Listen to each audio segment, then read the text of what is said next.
Good afternoon guys. તો વાગી ગયા છે બપોરના 12:30 અને 12:30 ઉપર નથી થયું, 12:30 હજી વાર છે. 12:30 છે ને એપ્રોક્સ છે ને 7 મિનિટની વાર છે. અને આપણો વ્લોગ આજે બપોરે ચાલુ થાય છે.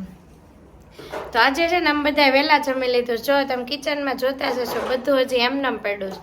તો અમે બધા જમી લીધું છે ને જો ને લેપટોપ પડ્યું છે ને તો એમાં છે ને અમે ત્રણેય જેઠાલાલ જોતા હતા.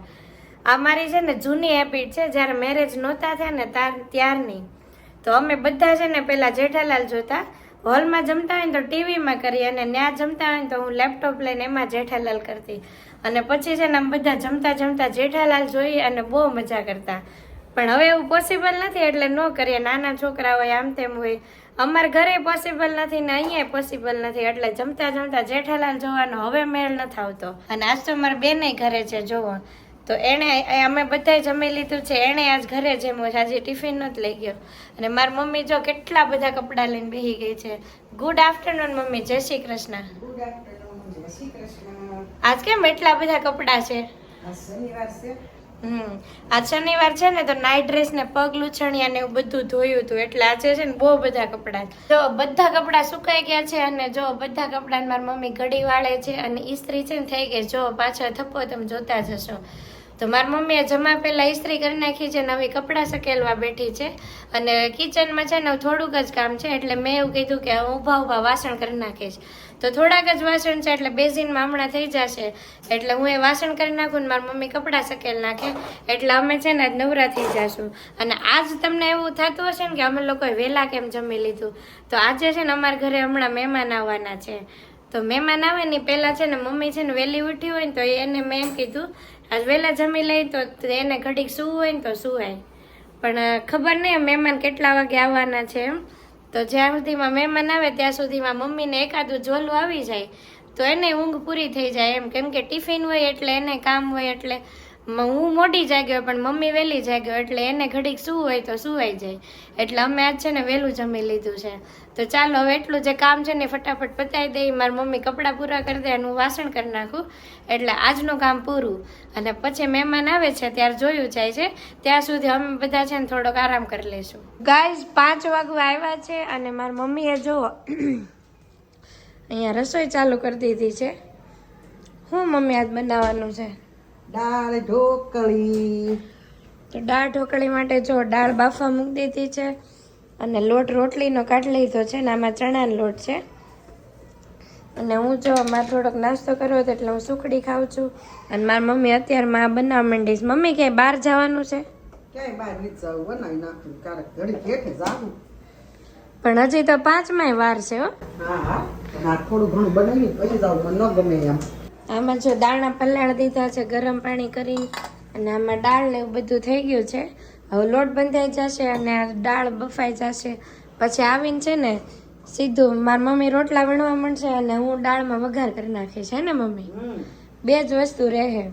અને આમ તો ભાઈ મોડો આવશે એટલે જમવાનું તો મોડું જ થવાનું છે. આવે પછી આરે ખબર. બસ જો આવું શેડ્યુલ ચાલે છે. અને આજ સવારે મેં તમને કીધું હતું ને કે અમારા ઘર મહેમાન આવવાના છે એમ. તો મહેમાન છે ને 2:15 આવ્યા હતા, એટલે આજે છે ને કોઈ સૂતા નથી. અને અવનિક છે ને ક્યાંક બહાર ગયો છે, મને નથી ખબર ક્યાં ગયો છે એમ. તો મહેમાન 2:15 આવ્યા ને પછી એ લોકો ગયા, પણ પછી તો કાંઈ ઊંઘ આવે નહીં. કેમ કે સુવાનો ટાઈમ હોય ત્યારે પછી સુવાય નહીં ને પછી ન ઊંઘ આવે. એટલે પછી કોઈ નથી સૂતું ઘરમાં, અમે ત્રણેય નથી સૂતા. તો હું ને મારી મમ્મી ઘરે જઈને, અવનિક અત્યારે બહાર ગયો છે, તો રસોઈનું અડધું તૈયાર કરતા જઈએ. પછી હમણાં નીચે જશું ને ત્યાં બેસીએ, કેમ કે 2 જણામાં તો શું ટાઈમ કાઢવાનો. એટલે નીચે જઈએ અને ત્યાં બધા બેસીએ એટલે થોડોક ટાઈમ જાય. નકર તો કોઈ વાતે સાંજ ન પડે, હવે એવું થાય. એટલે ટાઈમ કોઈ વાતે જાય નહીં. અને હું મારી ઘરે હતી ને ત્યારે કેવું થતું હતું, ત્યાં છે ને ટાઈમ ઘટતો હતો. હું ગાડલી ભરું પણ ગાડલી મળતી નથી. હે? ગાડલી ભરી હતી પણ ગાડલી મળતી નથી. કોને ખબર ક્યાં મૂકી હોય? હું ખબર, મેં તો ખાટલીમાં જ મૂકી હતી પણ કોને આ કઈ છે નહીં. નકર મેં ગાડલી છે ને પૂરી થઈ જાય. અને અમારા ઘરે કેવું થાય, ઘર મોટું હોય ને, અને અમારા ઘર થોડુંક મહેમાન વધારે લાગે અહીંયા કરતા. અને અમે 7 જણા ઘરમાં, અને દીવું છે એ નાનો છે એટલે થોડુંક એનુંય કામ રહે. એટલે નાના છોકરા હોય ને એટલે થોડુંક કામ રહે. પણ અત્યારે તો કોઈ અહીંયા નાનું નથી, એટલે ખાલી અમે મોટા મોટા હોય કાંઈ ઘરે બગડે નહીં, એટલે કોઈ વાતે ટાઈમ જ ન જાય. એટલે સવારે ફ્રી થઈ જાય ને એકવાર, પછી સાંજ સુધી નવરા. બપોરે ખાલી કપડાં હોય અને જમવાનું હોય, બસ બીજું કાંઈ કામ ન હોય. એવું બધું છે. તો બસ હજી તો 5 વાગ્યા છે. બસ તો ઘડીક વાર મમ્મી રસોઈ બનાવે છે, હું ઘડીક વાર ટીવી જોઈ છે, એવું બધું કરશું અને પછી આપણે નીચે જશું બધા સાથે બેસવા. તો ગાય 7:30 ને 5 મિનિટ થઈ ગઈ છે અને અમે બધા રસોઈ બનાવવા માંડ્યા છે. યાર તો મારી મમ્મી, મારી બેન અને હું એમ કરીશ. એમ ચેનલ ન ઉડે, બધું ઉડાડ દે. કોઈ તને આવડે છે? સેમ વાઈફાઈ માં બધું જોવા, બધામાં ચાલુ કરી દે. પણ તું ઘરે ન હો ને, ઘરે તો હું રહેવાનું છે. નહીં, તાર ઘરે રહેવાનું જ નથી. લેપટોપ ટાઈમમાં ચાલુ કરી. તાર ઘરે નહીં રહેવાનું, તાર વયું જવાનું.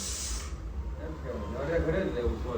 વાંધો નહીં, પણ મમ્મીનો ફોન મારી પાસે હોય. હાથમાં બે છે. ફોન ક્યાં બેસ તાર પાસે? ક્યાં છે? તો હાલ છે. બીજો ફોન ક્યાં છે? ઓપ્પો નો. હા તો મને આપ દેજે. એમાં હું ચાલુ કરી દે.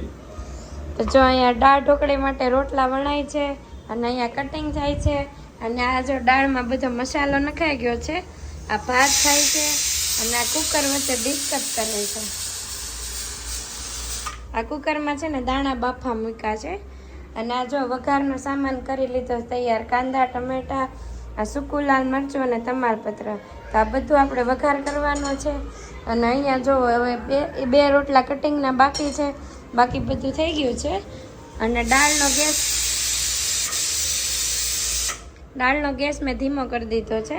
આમાં ઢોકળી નાખવાની છે ને, બેમાંથી ગેસ ખાલી થાય ને પછી આ વઘાર કરવાનો છે. બસ